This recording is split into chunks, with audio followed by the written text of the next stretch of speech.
നെടുമങ്ങാട്ടെ ഒരു വാടക വീട്ടിൽ തന്റെ മകന്റെ ഐഡന്റിറ്റി കാർഡും യൂണിഫോമും നെഞ്ചോട് ചേർത്ത് പിടിച്ച് അലറി വിളിക്കുന്ന മാതാപിതാക്കളുടെ കാഴ്ച ഏതൊരു മലയാളിയുടെയും ഉള്ളു പൊള്ളിക്കുന്നതാണ്. ഒരു കുടുംബത്തിന്റെ മുഴുവൻ പ്രതീക്ഷയുമായി അഞ്ചരക്കണ്ടി ദന്തൽ കോളേജിലേക്ക് പോയ നിതിൻ രാജ് എന്ന 22 വയസ്സുകാരൻ മടങ്ങി വന്നത് വെള്ളത്തുണിയിൽ പൊതിഞ്ഞ നിശ്ചലമായ ശരീരമായാണ്.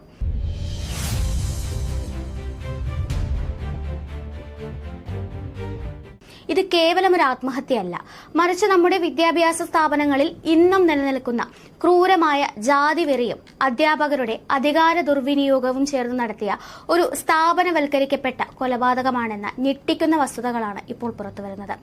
ഏപ്രിൽ 10 കോളേജ് കെട്ടിടത്തിന്റെ 5ാം നിലയിൽ നിന്ന് വീണ് ഗുരുതരമായി പരിക്കേറ്റ നിതിൻ പിന്നീട് മരണത്തിന് കീഴടങ്ങുകയായിരുന്നു. നിതിന്റെ മരണം വലിയ വിവാദങ്ങൾക്ക് വഴിമാറിയതോടെ കേരള മനുഷ്യാവകാശ കമ്മീഷൻ സ്വമേധ്യാ കേസെടുത്ത് അന്വേഷണം ആരംഭിച്ചിരിക്കുകയാണ്. അഞ്ചരക്കണ്ടി ദന്തൽ കോളേജിലെ ഒരു വിഭാഗത്തിന്റെ തലവനായ ഡോക്ടർ MK റാം ഉൾപ്പെടെയുള്ള അധ്യാപകർ നിതിൻ രാജിനെ മരണത്തിലേക്ക് തള്ളിവിടുന്നതിൽ വഹിച്ച പങ്ക് അങ്ങേയറ്റം ക്രൂരമാണ്. നിതിൻ തന്റെ സുഹൃത്തിന് അയച്ച അവസാന ശബ്ദ സന്ദേശത്തിൽ എല്ലാം വ്യക്തമാണ്. തന്റെ അമ്മയെയും അമ്മയുടെ ശസ്ത്രക്രിയയെയും വരെ ഇയാൾ പരസ്യമായി പരിഹസിച്ചുവെന്നും ഗേറ്റിന് പുറത്തിറങ്ങിയാൽ കൈകാലുകൾ തല്ലിയൊടിക്കുമെന്നും ഭീഷണിപ്പെടുത്തിയതായും നിതിൻ വിറയ്ക്കുന്ന ശബ്ദത്തോടെ പറയുന്നുണ്ട്. പ്രധാനമായും നിതിന്റെ ജാതിയും കറുത്ത നിറവും അധിക്ഷേപത്തിനുള്ള കാരണങ്ങളായി അധ്യാപകർ തിരഞ്ഞെടുത്തു എന്നത് സാംസ്കാരിക കേരളത്തിന് തന്നെ അപമാനമാണ്. നിതിൻ രാജിന്റെ മരണം കേരളത്തിലെ ക്യാമ്പസുകളിൽ ആവർത്തിക്കുന്ന ക്രൂരതകളുടെ ഏറ്റവും ഒടുവിലത്തെ ഉദാഹരണം മാത്രമാണ്. മുൻപ് നടന്ന സമാനമായ പല സംഭവങ്ങളും ക്യാമ്പസുകൾ എത്രത്തോളം അപകടകരമായി മാറുന്നു എന്നതിന്റെ തെളിവാണ്.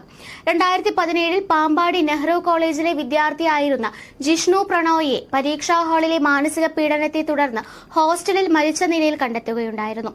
കോളേജ് മാനേജ്മെന്റിന്റെ ക്രൂരതയ്ക്കെതിരെ ജിഷ്ണുവിന്റെ കുടുംബം നൽകിയ പോരാട്ടം കേരളം ഇന്നും ഓർക്കുന്നുണ്ട്. 2023 കാഞ്ഞിരപ്പള്ളി അമൽജ്യോതി എഞ്ചിനീയറിംഗ് കോളേജിലെ 2ാം വർഷ വിദ്യാർത്ഥിനിയായിരുന്ന ശ്രദ്ധ സതീഷ് അധ്യാപകരുടെ മാനസിക പീഡനത്തെ തുടർന്ന് ആത്മഹത്യ ചെയ്ത സംഭവം വലിയ പ്രതിഷേധങ്ങൾക്കിടയാക്കിയിരുന്നു.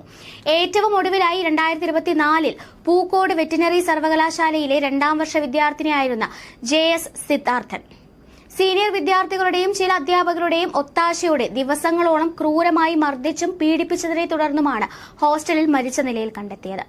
കറുത്ത പട്ടിയെന്നും പുഴുത്ത നായെന്നും വിളിച്ച് വിദ്യാർത്ഥികളെ അധിക്ഷേപിക്കുന്നതും ജാതിയുടെയും നിറത്തിന്റെയും ശരീരപ്രകൃതിയുടെയും പേരിൽ അവരെ തളർത്തുന്നതും ഇത്തരം അധ്യാപകരുടെ ഒരു ശൈലിയാണ്.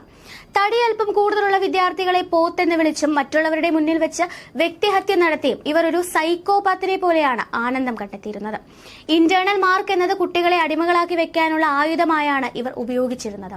ഇത്രയേറെ പരാതികൾ ഉണ്ടായിട്ടും ഇവർക്കെതിരെ ശക്തമായ നടപടികൾ സ്വീകരിക്കാതിരുന്ന കോളേജ് അധികൃതർക്കും ഈ മരണത്തിൽ തുല്യ പങ്കാണുള്ളത്.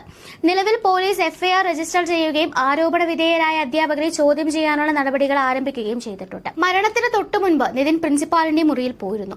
അവിടെ നിന്ന് പുറത്തിറങ്ങിയ ഉടനെയാണ് നിതിൻ 5ാം നിലയിൽ നിന്ന് വീണത് എന്നത് സംഭവത്തിന്റെ ഗൌരവം വർദ്ധിപ്പിക്കുന്നു.